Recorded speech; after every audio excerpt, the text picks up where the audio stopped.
They say the fourth time is the charm. So fourth time recording this Fantastic Four review. Uh, Literally every other time I try to record it, someone interrupts.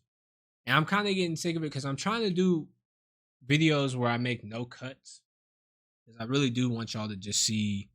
I don't know. I want to get y'all. I want to get y'all content, as much content as I can. And when I have to edit it, it's just a little difficult. Which I will have to edit some things, but I don't want to have to edit something as short as this. It's probably gonna be a 4 minute video. But let's get straight to it. Fantastic Four review. First off, was the movie better than Superman?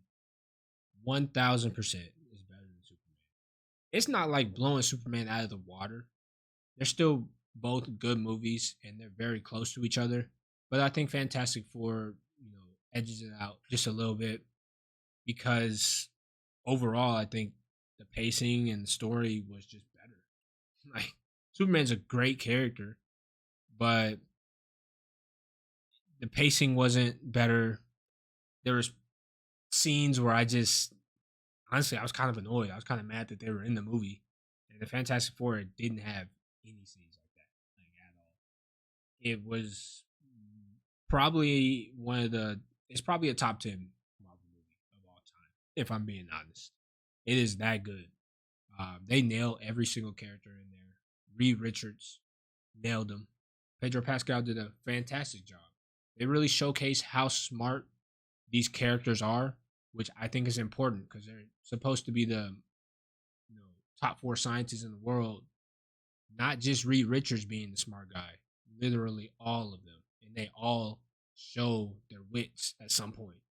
Johnny Storm, especially, he never showed that he was smart in the old movies. I feel maybe I have to rewatch, but I feel like he was not showing how smart he was in the old movies. But this one, they make it a point to show that he is not just some dumb guy that's annoying and just the dude there for looks and all. He's not just that. He's a little more you know powers wise pretty similar. I mean, he does showcase a couple of. I felt like he showcased a couple of new powers that we hadn't seen before, which was cool.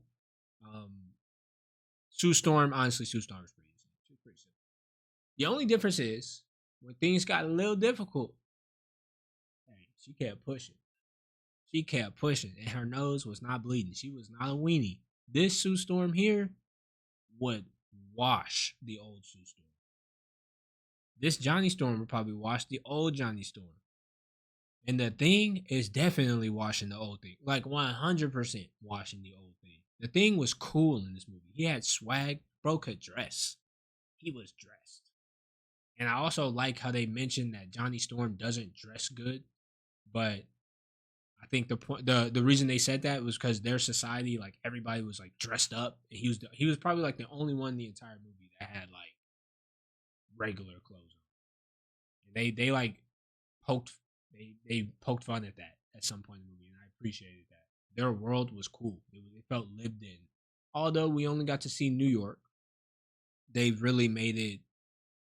I don't know. They made it seem large. It was a small movie, but it was large at the same time. Like there was a lot of important things going on. There was a lot of adventure going on, but at the same time, you it feels like a small movie. Their bad guy was a really big bad. Like it wasn't like, oh, this is a Kong and we're gonna whoop his ass first movie. Nah, no, that does not happen. They wrote him in very well, and I was very worried about that. I'm like, how are they gonna put Galactus in this movie? Isn't he supposed to be like super? He's super big and he eats worlds. How the Fantastic Four gonna handle that? And they nailed it. They wrote him in very well. Little bit of plot armor, a little bit of convenience going on, but that's fine. That happens in every single movie, man. If you like John Wick, all that shit happens. So I had no problem with it. I know some people are gonna nitpick and say, "Oh well, if realistically, shut up. It's a superhero movie. Shut up." But as I'm giving props, let me give props to the Silver Surfer because everybody was complaining like, "Oh, Silver Surfer, it's a girl, it's DEI, bro. Come on, man. Like it's an alien. She's a being that's silver. It doesn't matter if it's a guy or a girl. And she did phenomenal. She actually did, it was a great character. I wouldn't say that she was like way better than the old one, but they showcased her powers a lot better. The old one didn't really get a chance to do anything, but they showcased this new one's powers a lot better. She was she was very fun to watch when she was on screen, very intimidating. Same with Galactus. Galactus was very intimidating when he was on screen. I recommend that y'all see this movie in XD. I'm not sure IMAX is even worth it. I say XD just because XD is, I don't know. I feel like XD is perfect. It's the perfect type of movie. IMAX is always dirty. Go see it in XD. And it's cheaper. Come on, man. More available. XD is the move. But yeah, Fantastic Four. I gave it a 9 out of 10. I mean, argue with your mama, man. A 9 out of 10 here. Superman just couldn't hang. No, maybe the Superman thing was because we're comparing him to Cavill because everybody loved Cavill. I think Corn Sweat did a very good job. Still not sure how I feel about the suit. Like it a little more, but still not sure how I feel about it. But I just think overall when you look at the movies, the fact that the Fantastic Four had a better villain,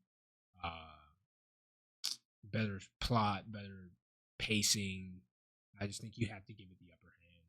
And then I think my biggest fear was like the four characters showcasing their powers being too boring because I mean it's a rock guy, a fire guy, a woman that goes invisible and shoots beams. I don't know what Sue Storm's powers are classified as, and then a guy that stretches. I wasn't sure how that was going to actually translate to the big screen and how that would be fun to watch. I knew it was fun to watch as a kid, but we didn't get many superhero movies as a kid, so I wasn't sure exactly how it was gonna be, but it turned out to be really fun. Superman got his ass whooped the entire movie. Fantastic Four, not so much. So there it is. Fantastic Four wins superhero movie of the summer. 9 out of 10. This is coming from a DC fan. I'm a Marvel fan too, but DC fan. Both movies though have really set up the DCU and the MCU for a bright future. So everybody should be happy. There's no win. There's no winner and loser here. But if there was, Fantastic Four.